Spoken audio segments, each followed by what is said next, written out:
welcome to Midday Update. Coming up are the headlines for the day. His Majesty sends greetings to President of Tajikistan. Health Ministry to suspend work at a particular center in South Al Batinah.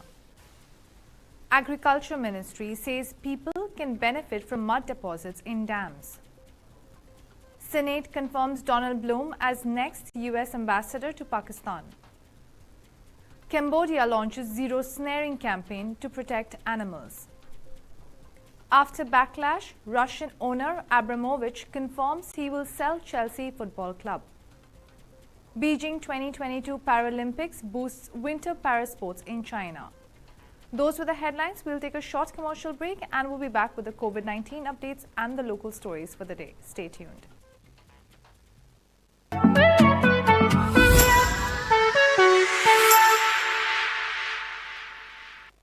The advancement of the Fourth Industrial Revolution has given rise to a digital economy where humans and machines collaborate to leap ahead on innovation and profitability through the use of artificial intelligence. Nebula AI supports the retail sector through applications that help retailers to understand consumer behavior and optimize merchandising for a better shopping experience by analyzing customer purchasing patterns and shopper occupancy flows. AI is changing all the rules of how companies operate. Let us help you get there. Oman's largest online supermarket now has no minimum order limit. From grocery to household items, Rafiq has everything that you want. Enjoy worry-free shopping with over 8,000 products to choose from and get it delivered straight to your doorstep. Rafiq, you order, we deliver. Looking for that ease of living in this beautiful country? Watch our weekly show Tea Talk every Wednesday at 8 p.m. where we'll be discussing latest news, updates, and what's buzzing on the social media.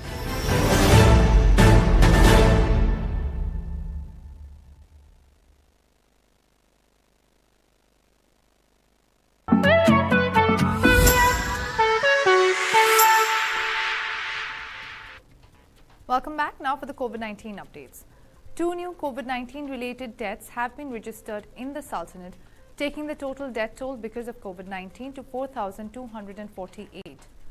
In addition, as many as 485 new cases of coronavirus were registered, which brings the total number of positive COVID-19 cases to 383,874.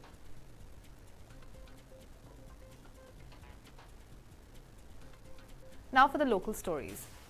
Oman's ambassador to Tajikistan has conveyed the greetings of His Majesty Sultan Haitham bin Tariq to the President of Tajikistan. Oman News Agency said in a statement that greetings from His Majesty Sultan Haitham bin Tariq to the President of the Republic of Tajikistan, Emomali Rahmon, was conveyed by His Excellency Ambassador Ibrahim bin Ahmed Al Moeni when His Excellency received him to present his credentials as Ambassador Extraordinary and Plenipotentiary non-resident to the Republic of Tajikistan.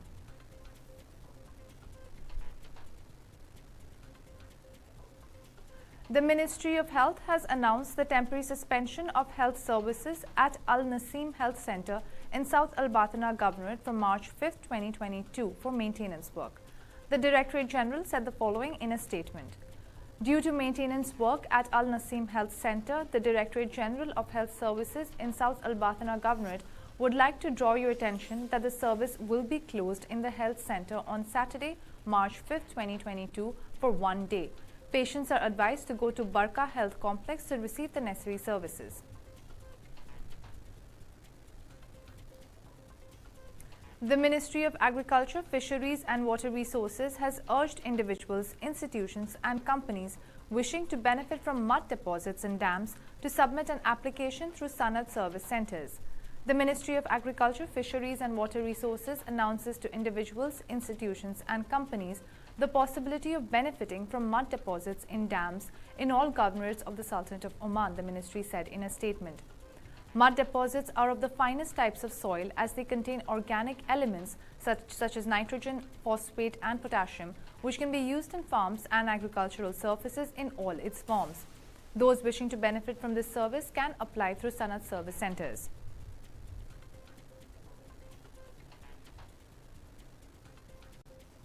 We'll take a short commercial break and we'll be back with the international stories and sports news. Stay tuned.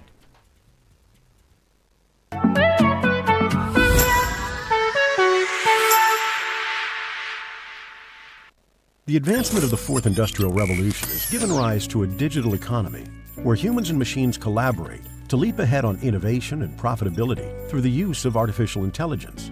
Nebula AI supports the retail sector through applications that help retailers to understand consumer behavior and optimize merchandising for a better shopping experience by analyzing customer purchasing patterns and shopper occupancy flows. AI is changing all the rules of how companies operate. Let us help you get there. Oman's largest online supermarket now has no minimum order limit. From grocery to household items, Rafiq has everything that you want. Enjoy worry-free shopping with over 8,000 products to choose from and get it delivered straight to your doorstep.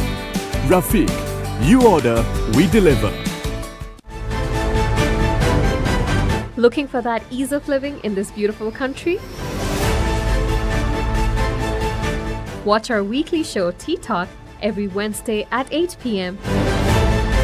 where we'll be discussing latest news, updates, and what's buzzing on the social media.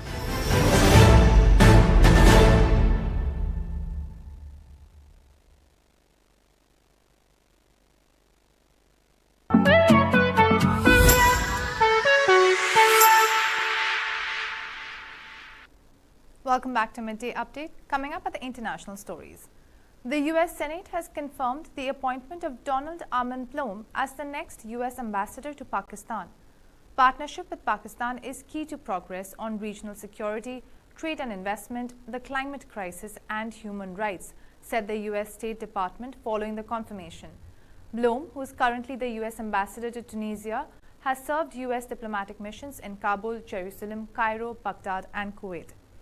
Earlier, Blum, after his nomination for the U.S. ambassador designate to Pakistan, had said that he will push Islamabad to target all terrorist groups without distinction. If confirmed, I will press Pakistan to target all terrorist groups without distinction, Blum said.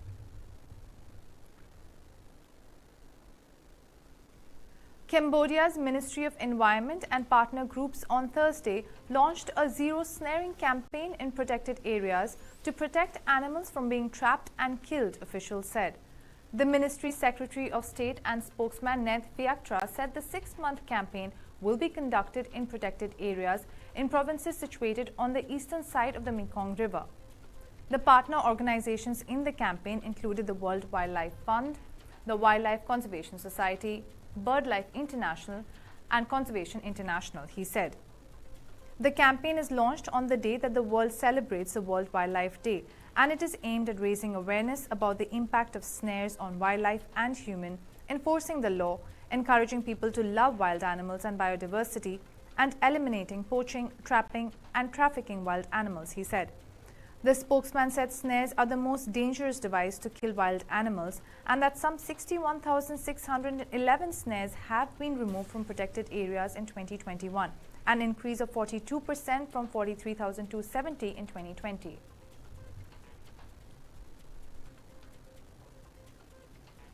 Now for the sports stories.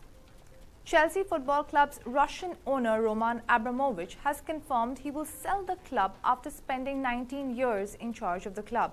Abramovich has faced severe backlash due to his alleged close ties with Russia's President Vladimir Putin amid the country's ongoing military operation in Ukraine.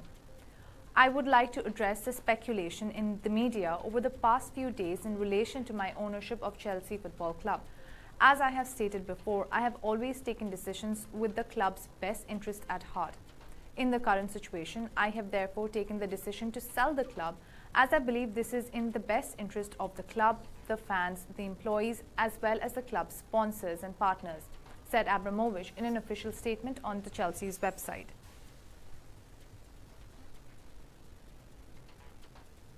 China has seen an increasing number of people with disabilities take part in winter sports after winning the bid to host the 2022 Paralympic Winter Games, a Chinese official said on Thursday.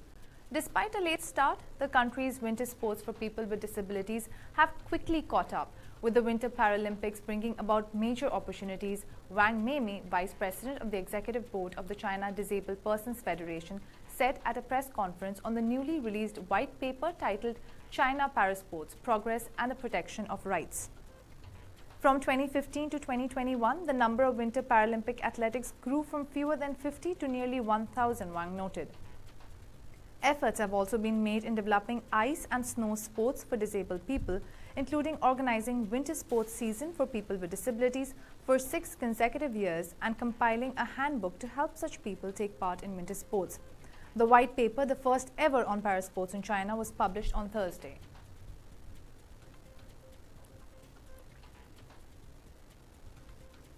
Those are all the local, international and sports stories for the day. For more updates, stay tuned and keep watching TTV. You've just heard the live feed from the TTV studios on TFM 95.4. Let's talk.